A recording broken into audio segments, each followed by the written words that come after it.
Hello and welcome. Tonight we are going to travel together into one of the oldest and most puzzling records on Earth.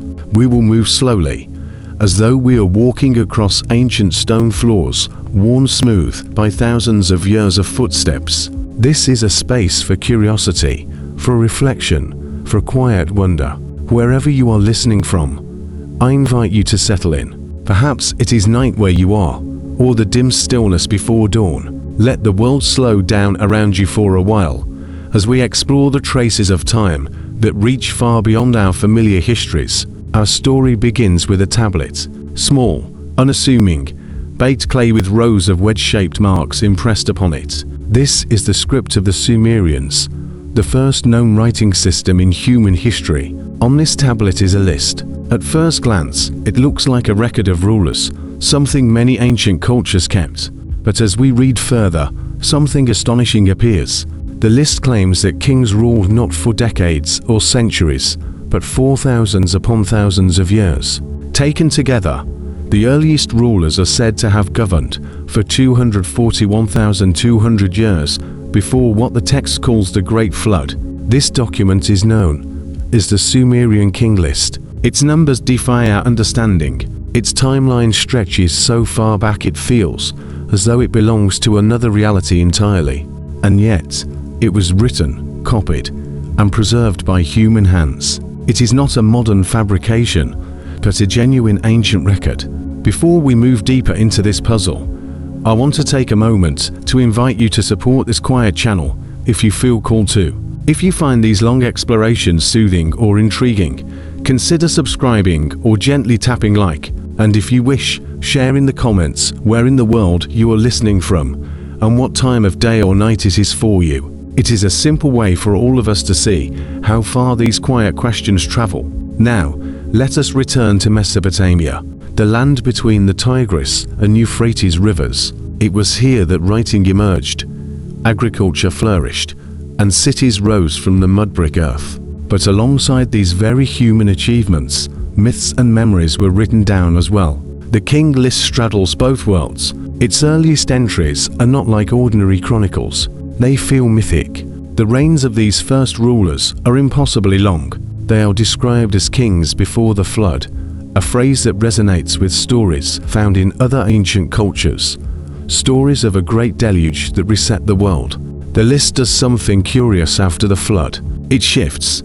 The reigns of the kings that follow are much shorter, decades rather than millennia, human lengths. This abrupt change suggests a boundary in the Sumerian imagination, a time of mythic beginnings and a time of ordinary history. The King List may be a record of how the Sumerians themselves understood time, sacred time and human time, divine rule and mortal rule. Why would the Sumerians give such precise numbers for the earliest reigns? Why 241,200 years? These figures are not vague. They are exact, divided into reigns of tens of thousands of years for individual kings. Were they symbolic, meant to express something eternal about divine kingship? Were they echoes of an older tradition, passed down through countless generations before the invention of writing? Or were they simply a way to elevate summer's past, connecting it to a cosmic scale? We can pause here and imagine the context. Picture a scribe kneeling before a tablet in a dimly lit temple or palace. The scent of oil lamps, the sound of a reed stylus pressing into wet clay. He's not inventing from nothing. He's copying from older records. He's preserving something considered precious. The numbers he writes may be incomprehensible to him as well, but they are important enough to record. As modern readers, we stand at a distance of thousands of years, trying to interpret a text that was already ancient in its own time. Archaeologists have found multiple copies of the King List, each slightly different, but the pattern remains. First, impossibly long reigns, then the flood, then shorter reigns. This structure is not random, it is deliberate. In many cultures, there is a division between the time of origins and the time of history. The Greeks had their age of heroes. The Hebrews wrote of patriarchs who lived for hundreds of years before the flood. The Hindus tell of yugas stretching into millions of years. The Sumerian King List fits this pattern. but it also stands out for its specificity. The numbers are not just large, they are calculated. They invite us to ask why. This is where our journey begins, not with wild claims or simple answers, but with a question that opens slowly like an old door on ancient hinges. Why did the Sumerians record their past in this way? What memory or meaning lies behind these numbers? And what can they teach us about how humans, even in the earliest civilizations, wrestled with the vastness of time? As we move further into the story in the next part, we will explore how the king list was discovered, what scholars think it represents, and how its structure might preserve a vision of history far older than we realize. For now, let the image of that tablet rest in your mind. Clay, worn, inscribed by hands long gone, carrying a story that stretches beyond the horizon of recorded history.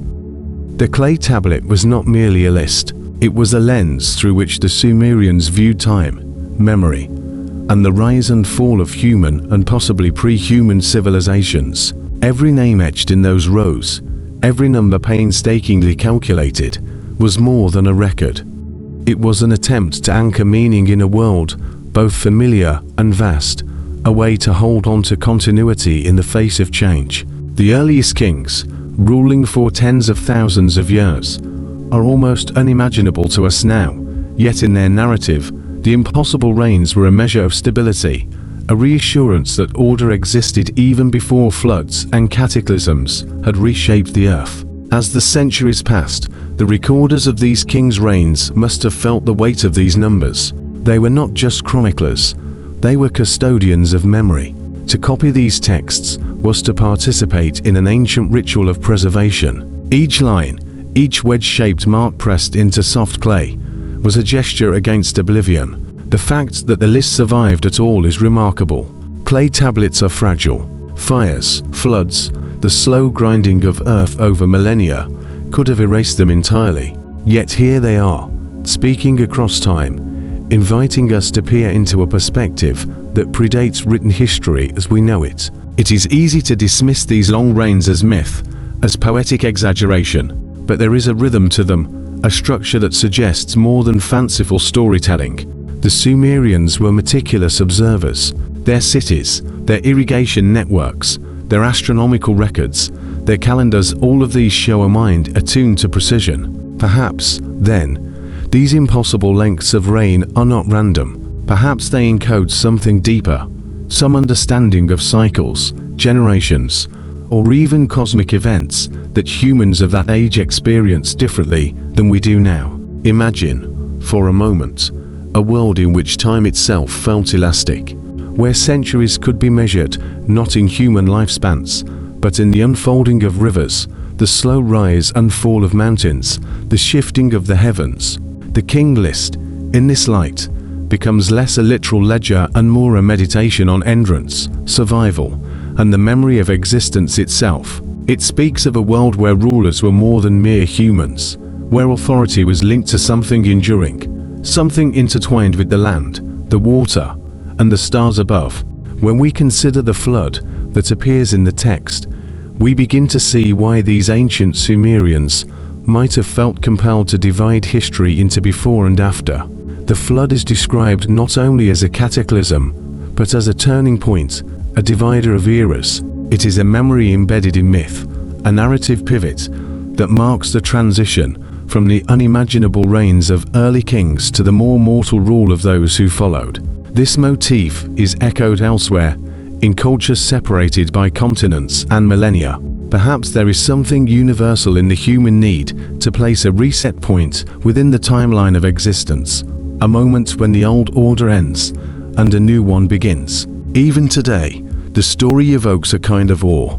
We read the numbers, we trace the names, and we feel the distance of time compressing and expanding simultaneously. It is an experience of scale, a reminder that the history we take for granted is but a fraction of what might have occurred on Earth long before cities, kingdoms, or even humans as we know them existed. And in this reflection, there is a gentle hum of continuity, an understanding that the past, no matter how remote, resonates in ways that shape the present. The king list also prompts us to ask questions about human perception and memory. How do we measure time? How do we remember those who came before? How do we preserve the knowledge of generations across eras when every structure, every artifact, eventually succumbs to erosion, decay, and the relentless movement of the earth? These questions are subtle, and they linger.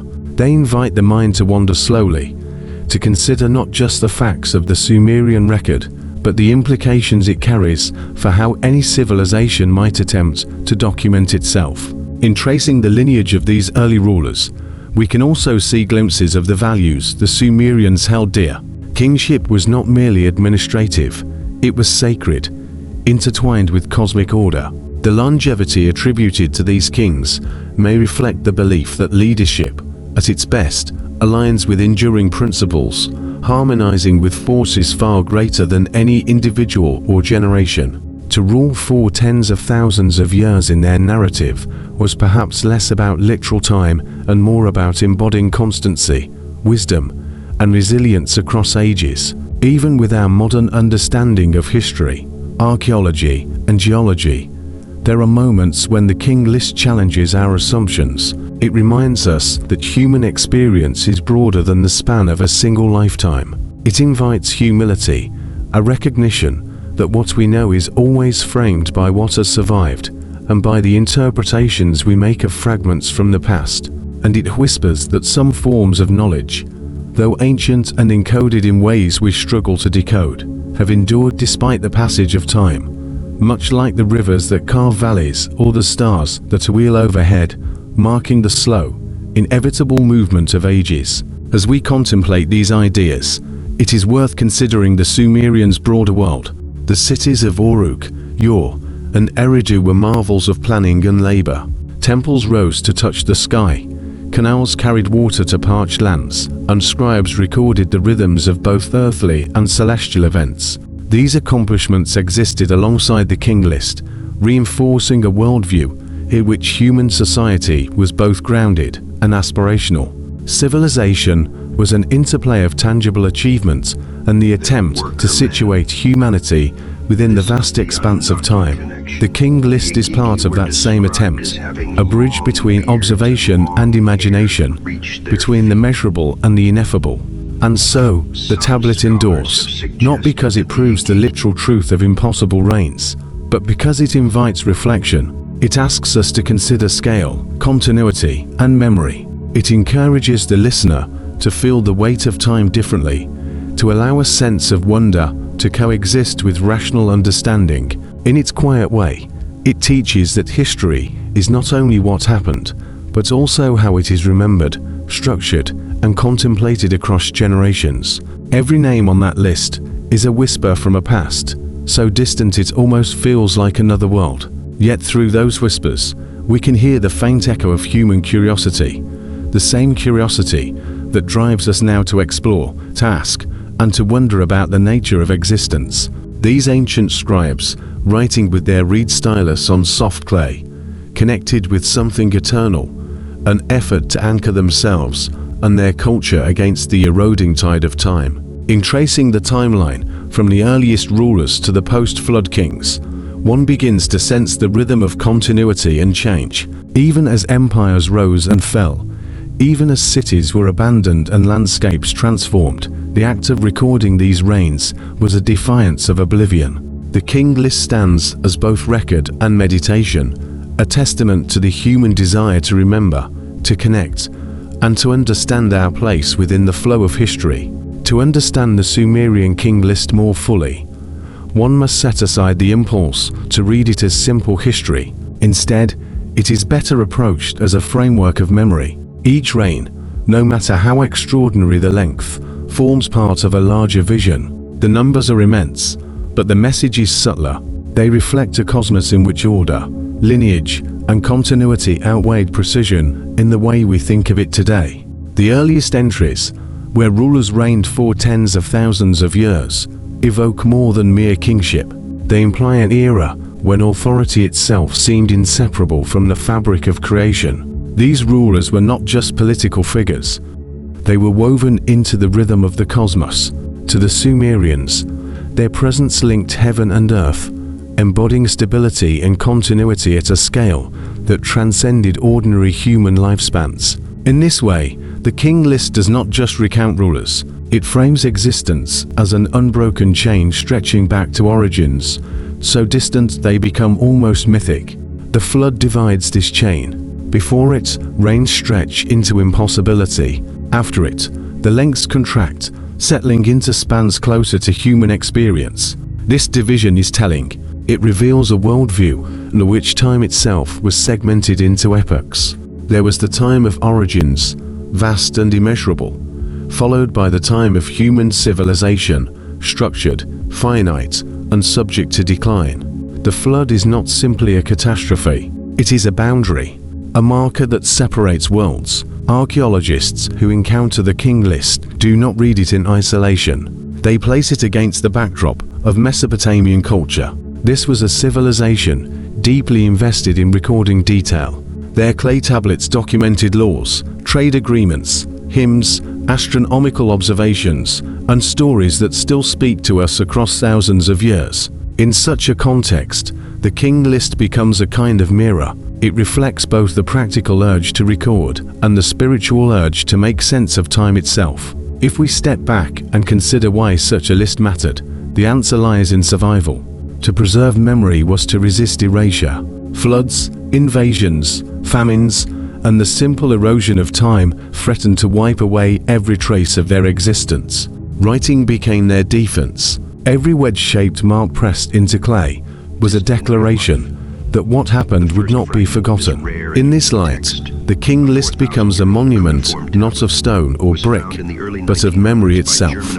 When read with this understanding, the extraordinary reigns take on new meaning. They are not about factual lifespans, but about magnitude. They speak to the depth of memory, to a sense that the roots of human existence reached far deeper than could be grasped in a single life or even a single culture. These kings are not just individuals, they are symbols of continuity, embodiments of the idea that human presence on Earth was ancient, enduring, and cosmic in scope. This perspective allows us to see the king list as part of a broader human pattern. Across cultures, there are traditions that stretch human origins into vast timelines. Egyptian dynasties were linked to the gods who ruled before humans. Indian texts describe cycles of ages spanning thousands upon thousands of years. In Mesoamerican traditions, worlds rise and fall across immense cycles. The Sumerian king list fits into this larger motif, an insistence that human history is not shallow, but deep, measured not just in centuries, but in epochs. As the narrative flows from the earliest rulers to those who reigned after the flood, one can sense a shift in tone. The numbers grow smaller, but the stories become sharper. The kings are tied to real places: Uruk, Kish, Lagash, cities whose ruins can still be traced in the soil of Mesopotamia. Here the line between myth and history blurs. Archaeology confirms that these cities thrived, that kings ruled them, and that floods swept across the land. Yet the memory preserved in the king list extends beyond what the spade and brush can uncover. It carries the resonance of a civilization's effort to situate itself in the universe. The power of the king list lies in this duality. It is both impossible and grounded, both mythic and historical. It suggests reigns so long they stretch belief, but it anchors them in places and events that remain tangible. This tension is what gives the text its enduring fascination. It draws the reader into a space where the boundaries of time and imagination blur, where history and myth coalesce into something greater than either alone. To linger with the text is to absorb its rhythm. The recitation of names, the tally of years, the shift from pre-flood to post-flood, all combine into a cadence that feels almost ceremonial. One imagines scribes chanting the list as they pressed it into clay, each syllable a ritual act of remembrance. To them, it was not merely a record, it was a tether to the past, a weight to ensure that the memory of what came before remained alive in the present. And as we listen across the gulf of millennia, that same tether extends to us. The king list does not simply tell us about Sumerian rulers, It invites us to reflect on our own place within the flow of time. It suggests that history is not linear, but layered. That beneath the surface of recorded events lies a deeper strata of memory, myth, and meaning. It encourages us to hold space for wonder, to accept that some truths are not measured in literal years, but in the weight of continuity itself. What remains most striking is the quiet persistence of these tablets.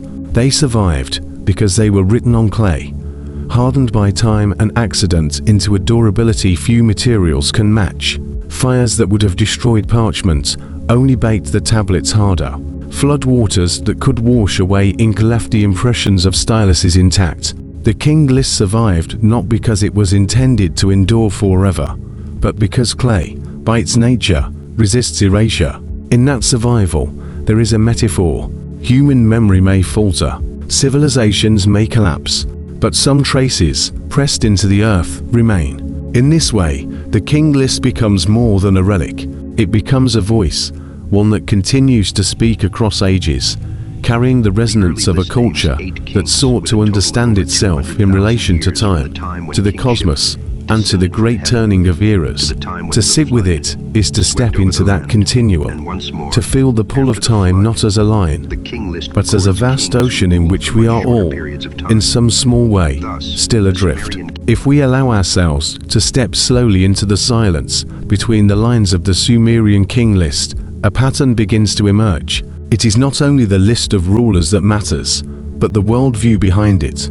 The Sumerians lived in a land where time was both fragile and immense. Their lives unfolded against rivers that flooded unpredictably, deserts that swallowed whole settlements, and skies filled with signs they read as messages from the gods. To them, the king list was not a mere chronology. It was a statement that human order had roots stretching beyond chaos, anchored in something eternal. Consider how they chose to divide their record.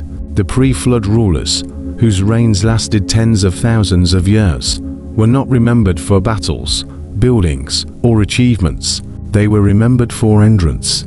The emphasis lay in the scale of time itself, as if longevity were the proof of legitimacy. Only after the flood, when reigns shortened and rulers became mortal, did the record begin to speak of places, cities, and succession. This shift mirrors the transformation of memory. In the beginning, rulers were closer to forces of nature. Later, they became men tied to geography, power, and mortality. This division aligns with a broader human instinct to separate the distant past from the recognizable present. Myths around the world often describe an earlier age when beings lived longer, were more powerful, or closer to the divine. The Sumerians expressed this through their king list, embedding the idea directly into their chronologies. To them, the flood was not just a disaster, it was a reset, a threshold where the scale of existence changed. Archaeological evidence reinforces parts of this vision. Sediment layers in Mesopotamia show traces of large floods that would have devastated early settlements. Some cities in the region contain bands of clay and silt, interrupting layers of human habitation. These are not worldwide cataclysms, but regional floods on a scale enough to alter the course of civilizations. When the king list speaks of a flood that divided eras, it may be echoing these real disruptions, refracted through myth into a story that shaped their understanding of time. Yet the text does more than record. It organizes. By stringing together reigns into a continuous sequence, the Sumerians created an unbroken line of authority that stretched from the beginning of the world to their present. Even when dynasties fell, cities were abandoned, or invaders reshaped the land, the king list smoothed the chaos into continuity. It whispered that order never failed, that kingship itself was eternal, merely passing from place to place, hand to hand. This idea of kingship and an eternal institution is central.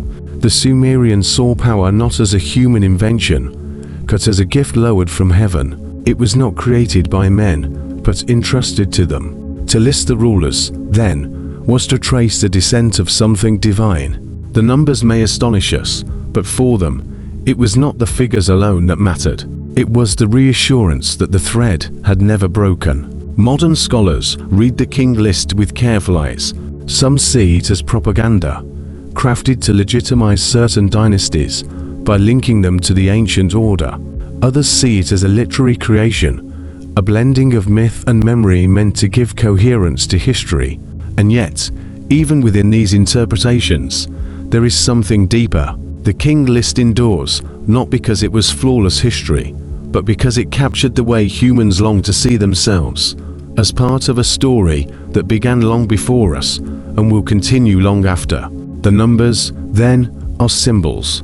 To say that a king reigned for 28,800 years is not to measure years as we do today. It is to suggest permanence, stability, and magnitude beyond the fragile span of human life. These figures elevate the rulers into a realm that is both historical and mythic, ensuring their memory would resonate for generations. In this sense, the King List speaks less about time itself and more about meaning. When we hold this in mind, the flood becomes more than a natural disaster.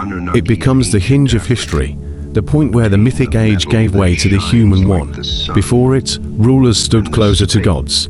After it, they were bound to mortality. Yet even within this transition, continuity was preserved. Kingship never disappeared. It survived catastrophe, adapted, and continued. That lesson was vital. To a people living in a landscape prone to devastation, the idea that order endured through cycles of chaos was a reassurance as powerful as any temple or wall. As we consider this, it is worth reflecting on how we view our own history. We often divide time into epochs: ancient, medieval, modern. We speak of ages of stone, bronze, and iron. We mark turning points with wars, inventions, or revolutions. Each division serves not only to organize the past, but to give meaning to change. The Sumerians did something similar, but with their own rhythm. Their flood is not unlike our concept of a before and after in world history. It becomes a line that shapes the narrative. The entrance of the King List also reminds us of the durability of memory written into earth. Clay tablets, once buried, can survive thousands of years, outlasting wood, parchment, or papyrus. When archaeologists uncovered them, they unearthed not only words but a worldview. To touch such a tablet is to brush against the very medium through which memory resisted oblivion. It is humbling to think that much of what we know about the origins of kingship and history itself comes from fragile impressions left by hands long vanished. In this light, the King List becomes an act of defiance against forgetting. It asserts that even in a world of floods, invasions, and collapse, memory can endure. It whispers that continuity exists even when the surface is broken, and it encourages us, today, to ask how we preserve our own histories. What traces of our time will endure when centuries pass? What will remain legible in the strata of the earth? Perhaps that is the quiet genius of the Sumerians. They recognized that memory, to survive, must be anchored not only in story but in material. They pressed their visions into clay, trusting that future generations would one day feel their weight. And now, across 5 millennia, we do. We hold their tablets in museums, study their words in universities, and speak of their kings in quiet wonder. The line has not broken. The story continues. If we step deeper into the meaning of the Sumerian King List, we begin to see how it was not only a document of kings and floods, but also a map of human imagination. Every civilization leaves behind its way of measuring time. For us, it may be calendars, clocks, or digital data. For the Sumerians, it was the rhythm of rains, the flow of succession, the certainty that kingship moved like a river from one city to the next. In this way, the King List served as their timepiece, both practical and symbolic. One of the most striking features is how the list interlaces the sacred with the historical. It names rulers with impossibly long reigns, then turns suddenly to dynasties we can trace through archaeology and inscription. This mingling of myth and record suggests that the Sumerians saw no sharp division between legend and fact. For them, both belonged to the continuum of memory. To exclude the mythic kings would have been to erase a part of their origin. To exclude the historical ones would have been to deny the present. The genius of the text lies in its ability to hold both. It is worth pausing here to imagine how this must have sounded when recited aloud, because such texts were not only written, they were also performed. Priests, scribes, or storytellers would have spoken these names before audiences gathered in temples or palaces. Each name, each reign, carried weight. The impossibly vast numbers may have filled listeners with awe, reminding them that their kingship was rooted in depths of time beyond comprehension. By the time the recitation reached more recent rulers, the listeners would have felt themselves carried across oceans of time, grounded at last in their own era. This rhythm reflects a broader truth about how humans use stories to anchor identity. Every culture tells its people where they came from, and why their present place in the world is not arbitrary. The Sumerians did so with a narrative of kingship, beginning before the flood and flowing into their living memory. By tying their rulers to ancient figures, they gave their present political structures the weight of eternity. Kingship was not new, not fragile, not accidental. It was ordained. Modern readers may be tempted to separate the real from the imagined in this document, to draw a sharp line between the rulers who may have walked the earth and those who belong to the realm of myth. Yet in doing so, we risk missing what the Sumerians were trying to express. For them, truth was not always about literal accuracy. It was about meaning. To say a king ruled 4,000 of years was not an attempt to mislead. It was an act of elevation, an assertion that this ruler belonged to the realm of the eternal. It was the language of reverence. This is not unique to Mesopotamia. Across cultures, rulers were often described with exaggerations of scale, longevity, or divine favor. Egyptian pharaohs were linked to gods and stars. Chinese emperors were said to rule under the mandate of heaven, with cosmic cycles reflecting their legitimacy. In this light, the Sumerian king list is part of a broader human pattern, the use of time and story to magnify authority. What makes it distinctive is the precision with which they recorded these reigns, and the way they blended mythic numbers with historical names on the same tablet. From an archaeological perspective, the king list also provides hints about how the Sumerians viewed power as mobile. The record shows kingship passing from city to city, from Eridu to Kish, to Uruk, to Ur, and beyond. Each transition is presented as orderly, even though we know from excavations that such transitions were often violent, with cities falling to war or natural decline. The list transforms these upheavals into a smooth succession, suggesting that kingship itself was larger than any one city. It was a torch passed along, never extinguished, even when empires crumbled. This perspective resonates with the land itself. Mesopotamia was a region of shifting rivers and unstable soil. The Euphrates and Tigris changed course over centuries, creating and destroying fertile plains. Cities would rise in one era, then be abandoned in another as the waters shifted. In such a landscape, permanence was rare. The king list offered stability in words where the land could not. It told the people that while cities might fall, the principle of kingship endured. There is also a psychological layer here. Human beings crave continuity. We look for patterns that link us to the past, to assure us that our place in history is not random. The king list satisfied that craving for the Sumerians. By reciting it, they tied themselves to a chain of rulers stretching back before the flood, before the recognizable world. In their imagination, they were not isolated. They were inheritors of a legacy older than time itself. What is remarkable is how this text has reached us across millennia. Clay tablets, brittle and fragile, have carried these names forward into the present. Their survival speaks to the power of writing as a vessel of memory. Without them, we would know little of this Sumerian vision of time and kingship. With them, we glimpse not only their rulers, but their way of seeing themselves. It is humbling to reflect on this. Our own world is filled with records, digital and physical, but few may last as long as these clay inscriptions. What will remain of us when 5,000 years have passed? What fragments of our own sense of continuity will be deciphered by future hands? The king list reminds us that memory is fragile, yet also that even the simplest of materials can preserve meaning beyond imagining. In this way, the document is more than a record of rulers. It is a mirror of humanity itself. It shows how we cling to order in the face of chaos, how we elevate our leaders into myth, how we seek continuity even when floods and wars threaten to erase it. It speaks not only of Sumer, but of all human cultures that have followed.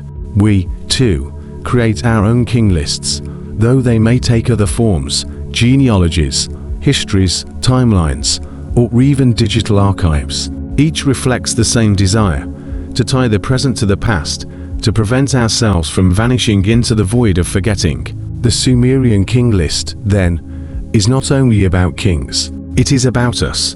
When we look closer at the Sumerian king list, what emerges is not only a chronology, but also a worldview, one that saw the cosmos itself as structured in patterns of descent and succession. Kingship, for them, was not simply political, it was cosmic. It came down from the heavens. It was passed from city to city, just as seasons pass across the year. To recite this list was to affirm not only earthly order, but the order of the universe itself. This concept that governance was inseparable from the heavens echoes in many early civilizations, yet in Sumer, it took on a particular precision. The language of the tablets is spare, almost formulaic. In such a city, so and so was king. He ruled for so many years. Then that city fell, and kingship was taken to another city. It is like a drumbeat, steady, relentless, almost hypnotic in its rhythm, and within this rhythm we sense the Sumerian desire for continuity, for a cosmos that never breaks. The flood plays a central role in this vision. In the king list, there is a clear division: before the flood and after the flood.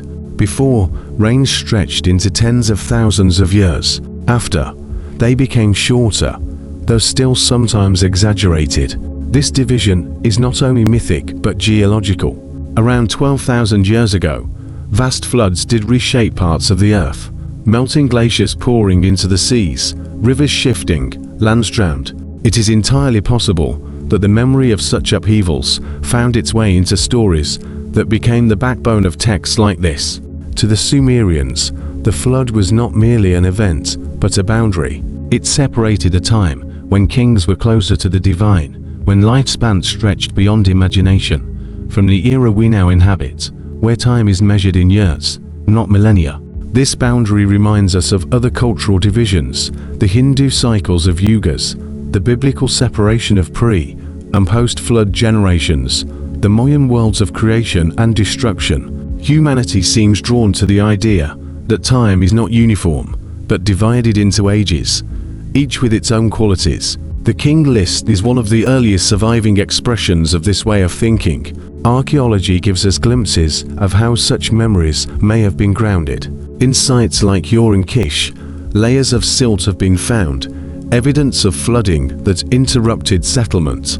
The layers are not universal, not global, but localized as rivers overflowed or shifted course. Yet to those who lived through them, such events must have felt world-ending. Entire towns could vanish beneath water, fields destroyed, temples collapsed. To remember these catastrophes as a great flood that divided eras was not only natural, but perhaps inevitable. It is here that the king list becomes something more than a text. It becomes a lens into human psychology. We carry our memories in stories, not just in facts. A flood remembered across generations becomes larger, more absolute, until it is no longer one flood, but the flood. A reign of a few decades may become a reign of centuries when memory is filtered through reverence and repetition. The numbers grow, not because of deceit, but because numbers themselves become symbols of meaning. 1,000 years is not a literal span, but a way of saying eternal, divine, beyond ordinary reckoning. Seen in this light, the Anunnaki, the gods often associated with Sumerian kingship, become less like extraterrestrial visitors and more like personifications of time itself. They were not just rulers or overseers, they embodied forces that ordered the world. When the king list says kingship descended from heaven, it is as if to say that the order of society was part of the fabric of the cosmos. To challenge it would have been unthinkable. We can imagine the way these stories shaped the daily lives of the Sumerians. A farmer tending fields by the Euphrates would have known that his city was part of a divine sequence, linked to rulers whose names stretched back before the flood. A craftsman carving a tablet might see himself as contributing to a tradition as old as the cosmos. For them, the king list was not just words on clay. It was reassurance. It was proof that their lives were part of a story too vast to be broken by chance. The list also carried political weight. By including or excluding certain kings, scribes could shape legitimacy. To be named on the list was to be eternal, remembered for as long as the clay survived. To be omitted was to be forgotten. In this sense, the king list is both a historical record and a political weapon. It tells us who mattered, whose reigns were sanctioned by the cosmic flow of kingship, and whose were erased. This selective memory echoes across history. Even in our own time, we decide which names to inscribe in textbooks, which leaders to honor, which to ignore. The impulse is the same. To control memory is to control the future. What makes the Sumerian example so striking is the sheer scale of time they invoked.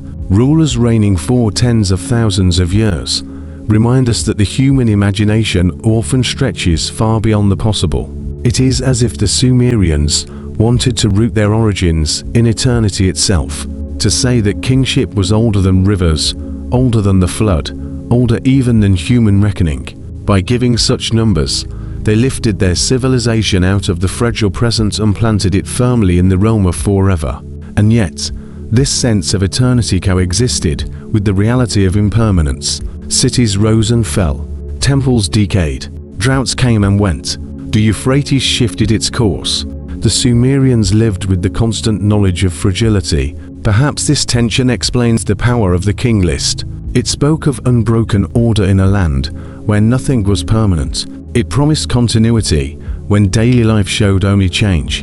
In this way, it was not only a political document, but a spiritual one. We might ask ourselves, why has this list survived, while so much else has vanished? Thousands of tablets were lost to erosion, fire, or war, yet copies of the king list remain. Perhaps it is because generations of scribes continued to copy it, finding meaning in its rhythm, its certainty. By preserving the names of kings, they also preserve their own sense of belonging to an ancient chain. Each scribe, impressing signs into clay, joined the story themselves. When we read the king list today, we to become part of this chain. We may not believe in kings ruling for thousands of years, but we understand the desire to be remembered, to be part of something that began long before us and will continue long after. In that sense, the text speaks to us across 5 millennia, whispering the same reassurance it once gave to the Sumerians, that we are not adrift, that time is a river, and we are carried in its flow. If we allow the king list to speak not as history, but as metaphor, what it reveals is a profound meditation on time and memory. It shows us how ancient minds tried to wrestle with the immensity of existence, how they sought to compress eternity into words and numbers. The vast reigns before the flood are not meant to be believed in a literal sense. They are reminders that human life is set against forces too great to measure. When a ruler is said to have reigned for 36,000 years, the number is not mathematics, it is poetry. To call it poetry does not diminish its meaning, it elevates it. The king list belongs to a tradition where numbers themselves carried symbolic weight. In many ancient cultures, numbers were not only quantities, but qualities. The number 7, for instance, might represent completeness. The number 60, in the Sumerian sexagesimal system, was a sacred base that echoed in their measures of time and geometry. When a reign is stretched into millennia, it speaks of an attempt to connect human leadership with cosmic cycles, with durations beyond the fragile span of flesh. Consider how such ideas may have taken shape in the Sumerian landscape. Between the Tigris and Euphrates, the sky was vast, the stars unbroken by mountains. The heavens stretched endlessly above, while the rivers marked time with their floods. Each year, the rivers gave life, and each year they threatened destruction. This rhythm of abundance unlost must have impressed itself deeply on the people. In their writing, we see echoes of this duality, permanence and impermanence, continuity and collapse. The king list becomes a reflection of this rhythm. Cities rise, kings rule, time flows. Then disaster strikes. Kingship passes elsewhere. The cycle begins again. It is important to remember that the king list was not a single, frozen document. Copies were made across centuries. Variations exist, with differences in names, lengths of reigns, even in which cities are included. Each version is like a mirror polished by a different hand. The core rhythm remains, but the details shift. This tells us something crucial. The king list was alive. It was not only preserved, but reshaped, adapted to serve the needs of new generations.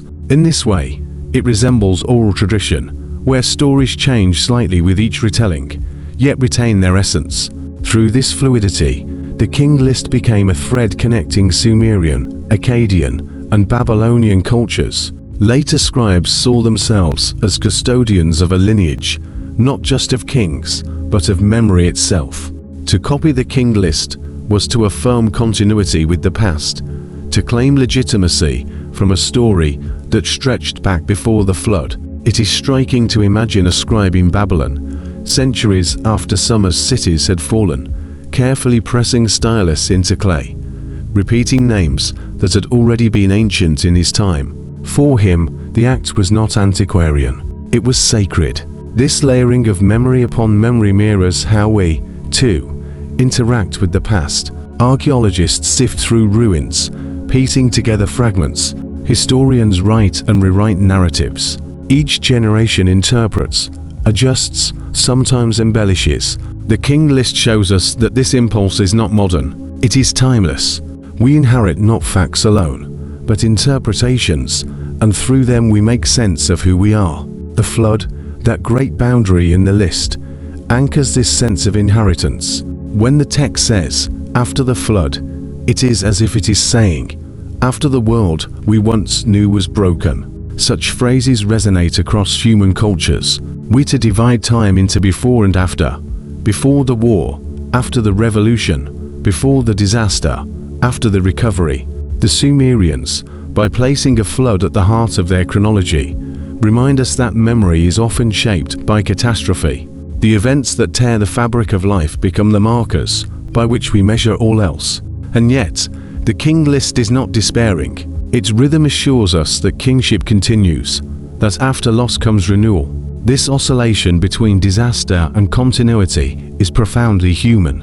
We need both truths, that endings are real, and that life endures. In this, the king list becomes almost therapeutic. It acknowledges the fragility of existence, while offering reassurance that order will return. The Anunnaki, often associated with this transfer of kingship, further deepen the sense of continuity. To modern readers, their presence can seem mysterious, even alien, but within the Sumerian worldview, they are guardians of order, cosmic arbiters of legitimacy. When kingship descends from heaven, it is not a physical object falling from the sky. It is the descent of authority, the acknowledgement that human governance is bound to higher forces. The king list is not just a political record, it is a theological statement. To explore this text today is to step into a world where history and myth are inseparable. For the Sumerians, there was no sharp division between what was factual and what was symbolic. A reign of thousands of years could be both untrue in our sense and deeply true in theirs. The numbers conveyed meaning, not measurement. They taught that kingship was timeless, even if kings themselves were mortal. What makes this perspective so powerful? That it resists our modern tendency to separate science from story, fact from meaning. The king list shows us that humans have always sought to weave both together. It is not enough to know who ruled. We want to know what it meant. We want to feel the weight of time, the connection to the heavens, the reassurance that our place in the world is part of a greater order. The more we reflect on this, the more we see ourselves in the Sumerians. Our calendars, our chronicles, even our scientific theories are ways of giving shape to the vastness around us. We, too, create rhythms that promise continuity. We say the Earth is billions of years old. We measure the universe in light years. These are not exaggerations, but calculations. Yet they serve a similar purpose. They remind us that our lives are nested in something greater, something beyond the span of our days. The King List, then, is not only about Sumer, it is about us. It is a mirror in clay, showing the eternal human need to situate ourselves in time, to link the fragile present to an enduring story. When we read it, we are not simply learning about ancient kings. We are hearing an echo of our own longing to belong. When we think about the King List today, one of its most haunting qualities is its silence. The clay tablets speak, yet they also withhold. They give us names, reign lengths, and occasional remarks, but they do not explain themselves. They do not tell us why certain rulers are remembered, while others vanish into oblivion. They do not justify why a reign should last for tens of thousands of years. They simply state. This silence is both frustrating and magnetic. It is the silence of the ancient world, where meaning was never fully given, but always implied. The gaps are as important as the words. Archaeologists know that entire stretches of history are buried between the lines of the King List. Cities rose and fell, wars were fought, people lived and died, but the list condenses it all into a rhythmic sequence. One king after another, one city after another. It is like hearing a drumbeat where whole melodies have been removed, and yet, that very sparseness creates space for wonder. We are drawn to imagine what filled the silence. What stories were too fragile to survive? What memories were deliberately erased? The King List also forces us to confront the fragility of our own memory systems. Today we write in digital archives. We store knowledge in clouds of data, but what will remain thousands of years from now? If future archaeologists discovered only a fragment of our records, what image of us would they piece together? Perhaps they would find lists of presidents or leaders, stripped of context. They might read reigns measured in years, while all the subtler textures of life songs, dreams, daily struggles would be lost. In that sense, the King List is not strange at all. It is a reminder that every archive, no matter how advanced, eventually becomes partial. And yet, the King List has endured. That survival against fire, flood, and the erosion of centuries is itself remarkable. The medium of clay, so humble and fragile, proved stronger than parchment, stronger than many monuments. Each tablet, hardened either by accident in ancient conflagrations or intentionally by kings, became a time capsule. In its survival, we glimpse how easily memory can outlast expectation. What was meant as administrative record or ritual affirmation became, thousands of years later, an object of fascination for people who would never have been imagined by its creators. This entrance reveals something else about human history. Often, what survives is not what was most important to those who lived it, but what happened to be durable. Entire libraries are gone, entire oral traditions are silenced, but the King List, pressed into clay, survived. This randomness of survival creates distortions. We inherit a past not as it was, but as fragments that happen to endure, and from those fragments, we build meaning. The Sumerian King List is a prime example. It was one document among thousands, but its preservation has made it one of the most evocative windows into that distant world. Consider the image of scribes, bent over wet clay, carving names with reed styluses. Their hands moved with purpose. They were not writing for us. They were writing for their own city, their own moment. Perhaps they thought the tablets would last only a few years, until replaced by new ones. The survival of these artifacts was not their intent. And yet, across millennia, their work whispers to us. This whispering is what gives ancient texts their power. They do not simply transmit information, they transmit presence.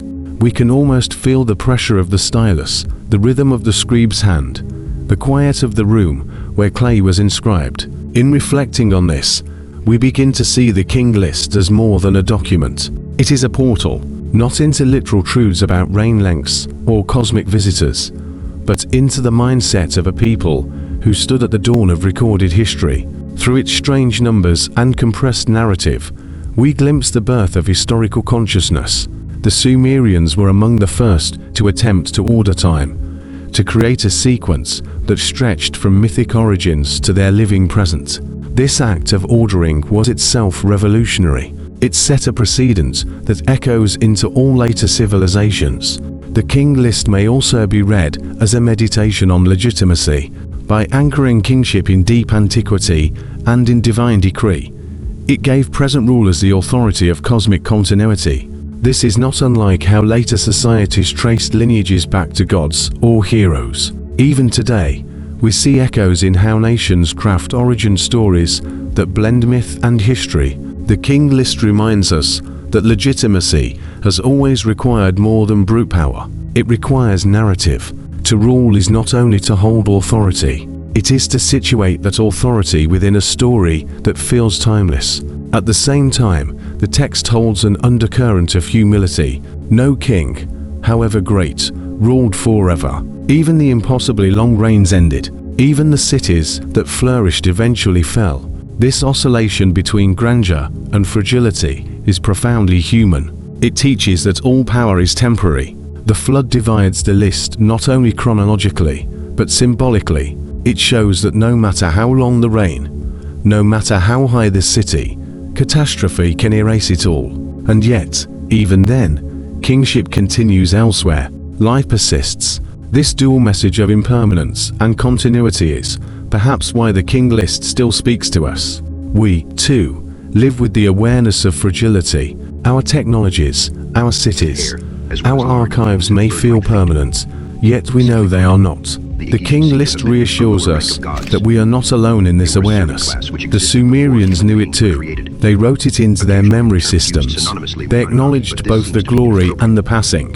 To sit with the king list is to sit with time itself, not time as measured by clocks or calendars, but time as lived, remembered, and mythologized. It is to feel the weight of centuries press into clay, to sense the desire of ancient minds to anchor themselves in something greater than the fleeting present. It is to recognize that, in the end, the act of remembering may be as important as the memory itself. As scholars continued to study the king list, another question quietly emerged. Why did the Sumerians count in such vast spans of time? Why thousands upon thousands of years for a single ruler? Was it meant as metaphor, as exaggeration, or as something more intricate? Numbers, for the Sumerians, were not simply tools of arithmetic. They were symbolic. They carried resonance.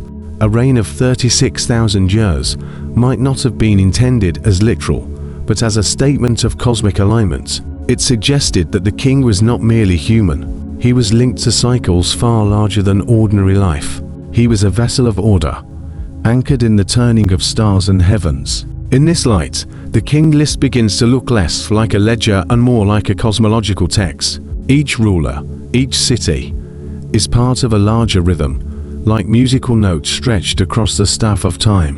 Where modern readers see impossibility, the Sumerians may have seen harmony. By placing kingship within immense scales, they aligned human rule with the fabric of the universe. Leadership became not a brief act, but an echo of eternity. This perspective also reminds us that myth and history were not separate for the ancients. They were threads of one fabric.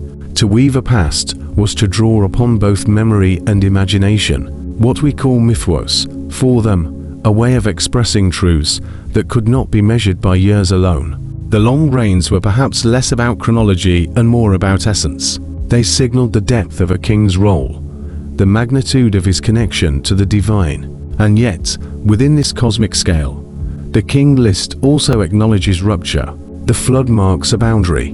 Before it, reigns are impossibly long. After it, reigns shorten, becoming closer to spans of human life. This shift could reflect more than myth. It could mark a turning point in the Sumerian sense of history. Perhaps they recognized that the divine intimacy of kingship was fading, that human rulers were stepping into roles once thought reserved for the gods. The flood becomes a hinge. On one side, a world of eternal kings. On the other, a world of fragile human leadership. This turning resonates with the history of all civilizations. Every society begins with myths of grandeur, Origins are magnified, stretched into the cosmic. Over time, the stories grow more modest, more human. The Sumerian king list captures this process in its very structure. It is not just a chronicle of rulers, it is a chronicle of diminishing distances between heaven and earth. To read this today is to reflect on our own transitions. We, too, live between myth and measurement. Our ancestors traced their beginnings to gods and stars. We trace ours to evolutionary timelines and geological epochs. Yet the impulse is the same. We seek to anchor ourselves in something larger.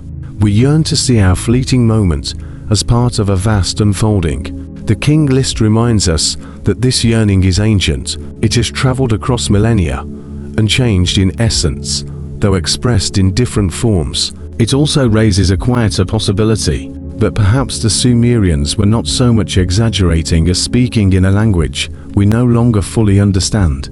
Their measures of time may not map onto ours. Their sense of cycles and eras may have carried different meanings. What we read as literal years could have symbolized something more abstract, a rhythm of stars, a span of ritual calendars, a cycle of mythic ages. In this way, the king list challenges us. It asks us not only to interpret their world, but to question the limits of our own interpretive lens. Even so, there is humility in the text. No matter how long the reign, each name ends the same way. Kingship passed, cities fell, time moved forward. This rhythm of rise and fall is unrelenting. It shows that even myth could not suspend impermanence. The Sumerians knew that nothing lasts forever. Their list is not triumphal. It is elegiac. It honors rulers, but it also records their passing. The very act of writing this was a way to face the truth of time. And perhaps this is where the deepest legacy of the king list lies.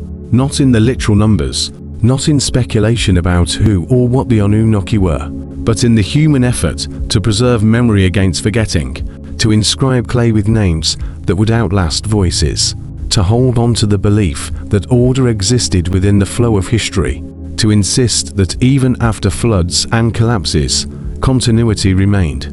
As we stand in the present, looking back on those tablets, we join in that same act of continuity. We read, we reflect, we carry the memory forward. The king list becomes not only their story, but ours as well. It becomes a mirror of our own struggle with time. We, too, wonder how we will be remembered. We, too, know that much will be lost. Yet we write, we record, we preserve, just as they did. As we arrive at the final moments of this journey through the Sumerian king list, a sense of quiet reflection settles in. What began as lines carved into clay has become a story that stretches across centuries and continents. A story that continues to stir questions about where history ends and myth begins. The names of kings, the cities that rose and fell, the vast lengths of time inscribed with such care. They remind us that even in the earliest days of writing, humanity was already reaching for permanence, already searching for ways to anchor memory against the tide of forgetting. Perhaps the true meaning of the king list lies not in the numbers themselves, but in the act of remembering. Each entry is an echo, a voice calling from a past both familiar and strange, a past where humans sought to explain the rhythm of their world through stories vast enough to hold eternity.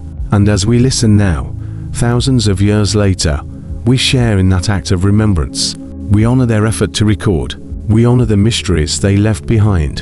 And in doing so, we continue the chain of memory, carrying forward their wonder, their questions, and their desire to connect Earth with the heavens. So let this episode close gently, like the final brush of sand over ancient stone. If you found calm in this exploration, if you felt a quiet spark of curiosity, I invite you to subscribe, so that these journeys may continue to find you.